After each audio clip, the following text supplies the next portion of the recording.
Hello all of you. So आज जो हम टॉपिक डिस्कस करेंगे वो क्या है, एसेट। एसेट होती क्या है, एसेट्स के टाइप्स क्या हैं। वैसे देखा जाए तो एसेट काफ़ी ब्रॉड है, ठीक है। एसेट सिर्फ हम अकाउंट्स में यूज़ नहीं कर सकते करते। एसेट काफ़ी जगह पे एसेट का नाम लिया जाता है, एसेट यूज़ की जाती है। बट हम यहाँ पर सिर्फ समझेंगे कि अकाउंट में इसकी डेफिनेशन क्या होती है। अगर आप क्लास 11 में हैं तो आपको फर्स्ट चैप्टर में इसकी डेफिनेशन मिल जाएगी, फर्स्ट फ्रंट पेज पे एसेट की डेफिनेशन होती क्या है। बट हम डेफिनेशन ज़रा समझेंगे कि ये होता क्या है, बिकॉज डेफिनेशन तो याद करने को कोई भी याद कर सकता है, 2 लाइन की इसकी डेफिनेशन है। बट डेफिनेशन ज़्यादा आपको समझ आना चाहिए कि उसका मतलब क्या है।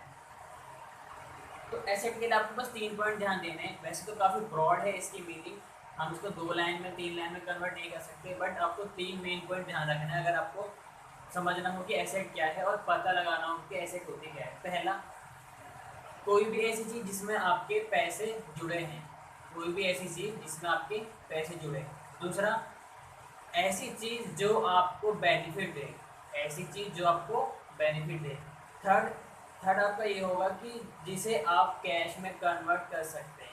तो ये 3 पॉइंट्स हैं जिसमें आपके पैसे जुड़े हो, जो आपको बेनिफिट दे और जिसे आप कैश में कन्वर्ट कर सकते हैं। तो अगर इन तीनों को मैं मिला दूँ तो क्या बन जाएगा, एसेट बन जाएगा। आप इसी को मिलाकर एसेट की डेफिनेशन भी बना सकते हैं। और इस तीनों को अगर आप ध्यान रखेंगे, इन 3 पॉइंट्स को, तो किसी भी आइटम को आपको पहचानने में दिक्कत नहीं होगी। ये एसेट है, एक्सपेंस है, लायबिलिटी है, क्या है, आप आराम से पता लगा लेंगे कि ये ही एसेट है। तो एसेट को हमने 3 पार्ट्स में डिवाइड करा है। एक होती है करंट एसेट, एक होती है नॉन करंट एसेट, एक होती है फिक्स्ड एसेट। मैंने आपको 3 चीज़ें बताई। पहला, जिसमें आपके पैसे जुड़े हो। दूसरा, जिसका आपको बेनिफिट मिले, जिससे आप बेनिफिट ले सकें। तीसरा, जिसे आप कैश में कन्वर्ट कर सकें। तो इन 3 पॉइंट में दूसरा जो पॉइंट है जिससे आपको बेनिफिट मिले, अगर ये बेनिफिट 1 साल तक ही मिलता है, एक फाइनेंशियल ईयर तक ही मिलता है, तो वो क्या बन जाएगी, करंट एसेट बन जाएगी। लेकिन अगर यही जो बेनिफिट है, सेकंड पॉइंट का जो बेनिफिट बता रहा हूँ मैं, ये बेनिफिट अगर आपको उस चीज़ से 1 साल से ज़्यादा टाइम तक मिलता है, एक फाइनेंशियल ईयर से ज़्यादा समय तक मिलता है, तो वो क्या बन जाएगी, नॉन करेंट एसेट। तो ये दोनों में डिफरेंस हो जाता है, करेंट एसेट और नॉन करेंट एसेट में। Current asset with in 12 months, non current asset more than 12 months. Clear. तो इन दोनों के कुछ एग्जांपल्स हैं। डेटर। डेटर मतलब क्या होता है, जिसको आपने उधार पैसे दे रखे हैं। उधार पैसे कैसे दोगे आपने क्या करा होगा, क्रेडिट सेल करी होगी। तो आपको पता होगा, जैसे जो सैलरीड पर्सन होते हैं जिनको मंथली सैलरी आती है, वो क्या होता है, हर दिन कुछ ना कुछ सामान दुकानदार से खरीदते हैं छोटा मोटा, और अपना एक खाता चलाते हैं उनसे, और जब महीने में उनकी सैलरी आती है तो उन्हें पेमेंट कर देते हैं। तो किसी चीज़ की पेमेंट अगर आपको बाद में करनी होती है तो आप उसे ज़्यादा परचेज कर लेते हैं, ठीक है। जैसे कि अभी आपके पास 100 रुपये, सैलरी पर्सन की बात कर रहा हूँ, आपके पास 100 रुपये और आपको कुछ सामान खरीदना है। अगर आपको कोई उधार में सामान नहीं बेचेगा तो आप 100 रुपये के सामान खरीद सकते हैं। लेकिन आपको पता है कि हाँ, ये दुकानदार उधार में मुझे सामान बेच सकता है, तो आप इससे 100 के बदले 150 का या 200 का सामान लेंगे। तो इससे क्या होगा, उस दुकानदार की सेल बढ़ेगी, यानी कि उसे क्रेडिट सेल करने से क्या होता है, उसकी सेल बढ़ जाती है। अगर वो सिर्फ कैश सेल ही रखा था अपने पास तो आप 100 रुपये का सामान ले देते, तो उससे क्या होता है, उसकी सेल इंक्रीज नहीं होती। तो होता क्या है, डेटर क्या होता है, उसको बेनिफिट भी दे रहा है, डेटर से उस दुकानदार के पैसे भी जुड़े हुए हैं। क्लियर है। और इसे वो कैश में भी कन्वर्ट कर सकते हैं, जब पैसे मिल जाएंगे डेटर खत्म हो जाएंगे, यानी कैश रिलाइज हो गया हमें डेटर से।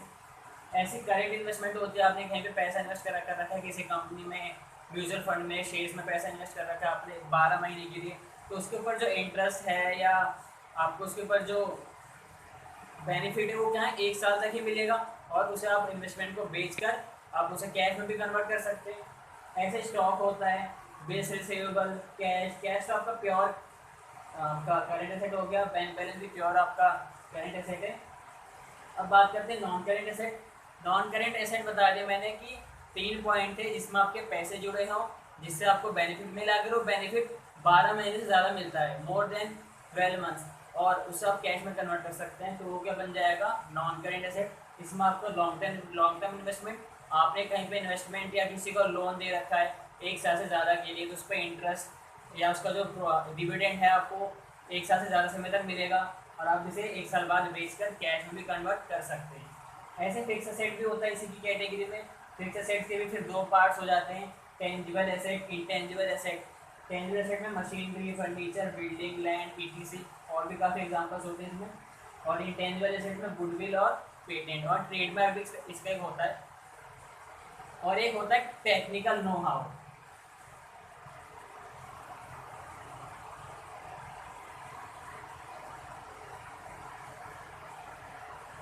टेक्निकल नो हाउ ये भी एक इंटेंजिबल एसेट है। इसकी डेफिनेशन या इसकी मीनिंग आप मुझे कमेंट सेक्शन में बताएंगे कि ये क्या होता है। कोई नहीं, आप गूगल पर सर्च करेंगे आपको आराम से मिल जाएगा, आपको कुछ नया जानने को मिलेगा, क्योंकि ये एग्जांपल आपको शायद 11th और 12th की बुक्स में ना मिले कि technical know how intangible asset कैसे है और ये होती क्या है। बाकी मैं इसको अपनी नेक्स्ट वीडियो में कवर कर दूंगा कि इसकी डेफिनेशन क्या होती है, या अगर आप मुझसे कमेंट सेक्शन में पूछेंगे मैं आपको बता दूँगा। तो अभी हमने बात कर ली दो दो दो एसेट्स की, दो टाइप्स की, करंट और नॉन करंट। अब बात करते हैं फिक्टिशियस एसेट। फिक्टिशियस एसेट मैंने तीन चीज़ें बताई हैं आपको, जिसमें आपके पैसे जुड़े हो, जिससे आपको बेनिफिट मिले, और तीसरा जिससे आप कैश में कन्वर्ट कर सकें। फिक्टिशियस एसेट को आप कभी भी कैश में कन्वर्ट नहीं कर सकते, इसे हम लोग डमी एसेट भी कहते हैं एक तरह से। होता क्या है, जैसे हमने कोई इसका एग्जांपल एक और हो सकता है एडवर्टाइजमेंट। हमने कोई एडवर्टाइजमेंट कराया, हमने अभी नया नया बिजनेस स्टार्ट करा है, हमने एडवर्टाइजमेंट कराया। तो जब हम नया बिजनेस स्टार्ट करते हैं तो हमें काफ़ी कॉस्ट आती है। पहली बात तो बिजनेस स्टार्ट करने से पहले जो बिजनेस को स्टार्ट करने से पहले जो खर्चा हम करते हैं इनकॉर्पोरेशन एक्सपेंस, उसे हम क्या कहते हैं, प्रीलिमिनरी एक्सपेंस। बिजनेस को या कंपनी को इनकॉर्पोरेट बनाने के समय जो भी हम खर्चे करते हैं वो होते हैं प्रीलिमिनरी एक्सपेंस। ये भी आपकी फिक्टिशियस एसेट है। बट ये जो एडवर्टाइजमेंट के एक्सपेंस होते हैं बिजनेस को स्टार्ट करने के टाइम पे, बिजनेस स्टार्ट करने से पहले जो प्रीलिमिनरी एक्सपेंस होते हैं ये काफ़ी ह्यूज अमाउंट के होते हैं, बड़े अमाउंट के होते हैं। तो अगर हम उसे उसी साल अपना एक्सपेंस दिखा देंगे तो कुछ लॉस बचेगा ही नहीं, हम कुछ प्रॉफिट बचेगा ही नहीं, हम लॉस में चलते चले जाएंगे। तो इसलिए हम लोग क्या करते हैं, इसको टुकड़ों में राइट ऑफ करते हैं।